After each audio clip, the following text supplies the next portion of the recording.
जय जय रामकृष्ण हरी. चातुर्मास श्रवण भक्तीचा रविवार 9वा, भाद्रपद कृष्ण अष्टमी, दुर्गाष्टमी. ज्येष्ठा गौरीला आवाहन करणारा हा दिवस.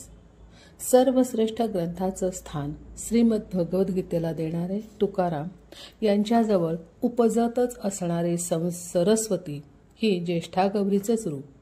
तिचाच आज उत्सव चालू होतोय. आज अध्याय 2 सांख्य योगातील श्लोक क्रमांक 64च्या अभंगाचे गायन आपण ऐकणार आहोत. जगद्गुरु संतश्रेष्ठ तुकारामांनी अभंग मंत्रगीता हा ग्रंथ पंढरीनाथ पांडुरंगाला अर्पण केला. स्वतःला त्याचे दासत्व सिद्ध करण्यासाठी मंत्रगीतेचाच प्रचार हीच पांडुरंगाची सेवा म्हणजेच पूजा मानू लागले. अभंगासी गाता अभंगची झाला, स्वरूपी मिळाले अभंगाचे, ही तुकारामांची अवस्था झाली. मंत्रगीतेचे अभंग गायन व कीर्तन हा प्रसाद म्हणून सर्वांना वाटण्यानेच लोकजागर करण्याचे कार्यही त्यांचे चालू झाले. गीतेच्या महिम्याने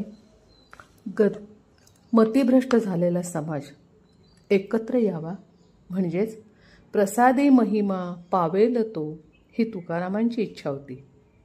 हरिहर म्हणजे शैव आणि वैष्णव यांच्या लहान मोठ्या दिंड्या एकत्र येऊन मनापासून विठ्ठलचरणी लीन होतील त्यावेळी पूर्ण प्रसादाचा लाभ झाला असेच तुकाराम मानतात आणि म्हणतात, हरिहरा मन जे झाले अर्पण, तुका म्हणे पूर्ण प्रसाद तो.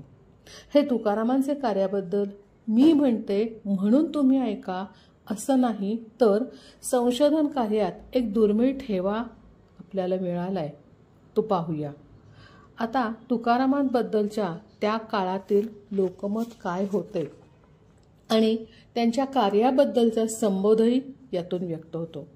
त्यांचे वर्णन करणाऱ्या या ओळी मी आता वाचणार आहे त्या ऐतिहासिक साहित्य नोंद म्हणून नोंदवल्या गेल्या. इतिहास घडण्यापूर्वी जसे साहित्याच्या विविधतेतून वैचारिकता समाजाची आधी घडवावी लागते, विचार परिवर्तनाची लाट तयार झाली की त्यातून समाज मन घडते आणि त्यानंतर कृतीत बदल होऊन क्रांती घडते आणि नंतर राष्ट्र घडते आणि मग तसा इतिहास नोंदवला जातो. तसे शिवराज्याच्या पूर्वकालीन प्राप्त झालेली नोंद अशी की मी आता वाचून दाखवते, अर्थात त्या काळातली आहे. तर सुरुवातीला टिंबटिंब त्याचा कंसात गीता संग्रहाचा अर्थ बहुत सखोल, टिंबटिंब त्यातील अर्थबोध न हो तेव्हा श्रीहरीने, पुन्हा टिंबटिंब, लोकात देहूकर तुकाराम हा अवतार धारण करून 700 मुख्य श्लोक श्री व्यासकृत, त्यावर 700 अभंग अर्थबोध मराठ भाषेत जनउद्धारास्तव केले, जनउद्धारास्त कंसात व केले, टिंबटिंब आणि मग पूर्ण. आता प्राचीन साहित्यातील भारतीय साहित्य संशोधन मंडळाच्या हस्तलिखितात जसा आढळून आला तसा संदर्भीय परिच्छेद घेतलाय. यात भगवद्गीतेचा अनुवाद, अभंग संख्या, जनउद्धाराचे कारण स्पष्ट केले आहे आणि श्रीकृष्णाला तुकोबांच्या रूपात पाहतात हेही नोंदवलंय. आता ही आढळून आलेली प्रत शके 1776 म्हणजे इसवी सन 1852 मध्ये नक्कललेली आहे.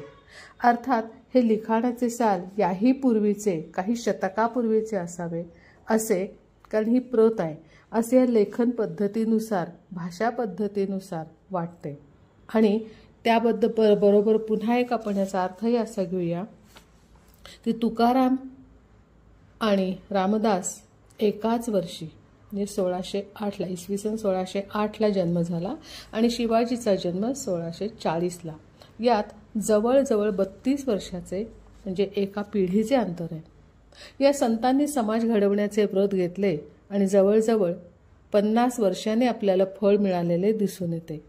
अशा व्रतधारणेत मन, स्वतःचं मन आणि समाजाचं मन किती महत्त्वाचं हे तुकाराम सांगतात, हे या अभंग श्रवणातून आपण ऐकूया. जय जय रामकृष्ण हरी.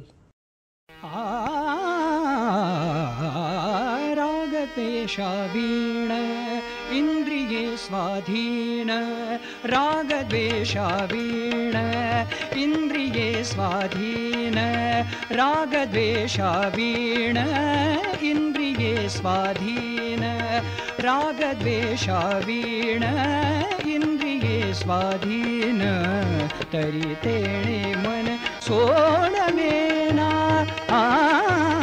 तरी तेणे मन सोडवेना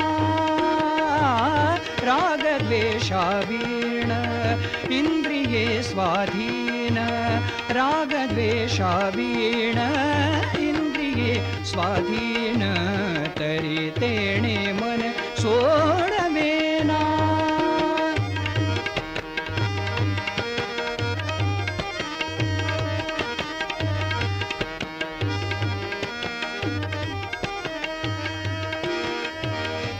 घेतसे विषय परिविशुद्धात्मा घेतसे विषय परिविशुद्धात्मा प्रसादी महिमा पावेन जो प्रसादी महिमा पावेन जो रागद्वेषावीण इन्द्रिये स्वाधीन रागद्वेषावीण इन्द्रिये स्वाधीन तरी तेणे मन सोडवेना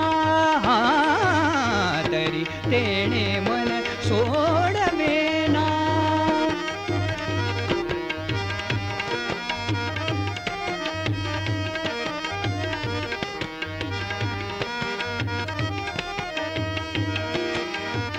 हरिहरा मन जे झाले अर्पण हरिहरा मन जे झाले अर्पण हरिहरा मन जे झाले अर्पण हरिहरा मन जे झाले अर्पण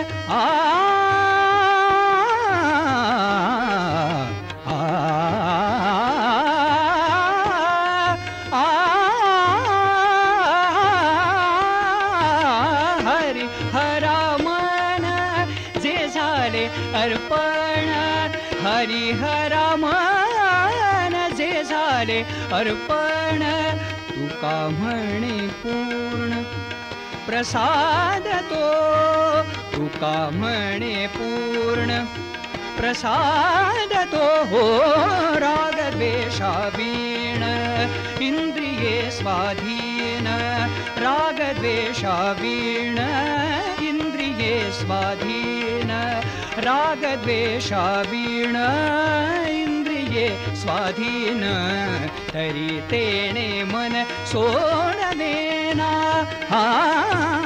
तरी तेणे मन सोडवेना मन सोड